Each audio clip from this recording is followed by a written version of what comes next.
தமிழக பாஜக முன்னாள் தலைவர் அண்ணாமலை செய்தியாளர்களை சந்தித்து வருகிறார். அந்த காட்சிகள்.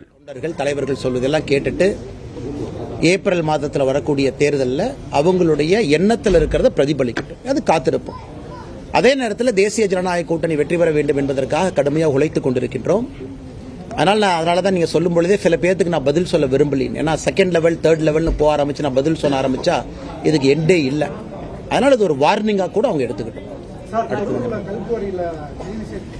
ஆனால் இன்னைக்கு ரொம்ப ஒரு ஆச்சரியமான விஷயம் என்னன்னாங்கன்னா, நியூஸ் 24/7 தொலைக்காட்சி நிறுவனம் இன்று காலையில் அந்த வீடியோ வெளியிட்டிருக்கிறாங்க.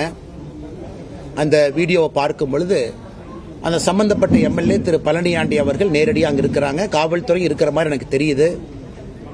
25 லட்சத்திற்கும் மேற்பட்ட அந்த உங்களுடைய கேமரா லைவ் எக்யூப்மெண்ட், அந்த எலக்ட்ரானிக் ஐட்டமை சேதப்படுத்தி இருக்கிறாங்க.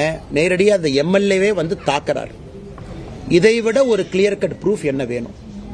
ஆனால் கரூர் மாநகர காவல்துறை கண்காணிப்பாளர் அவர்கள் கொடுத்திருக்கக்கூடிய பத்திரிகை அறிக்கை முற்றிலும் பொய் என்பது இதிலிருந்தே தெரியுது. முற்றிலும் பொய் என்பது இதிலிருந்து தெரியுது. அதனால் முதலமைச்சர் அவர்கள் தன்னுடைய கட்சியை சார்ந்த ஒரு எம்எல்ஏ, ஒரு சட்டமன்ற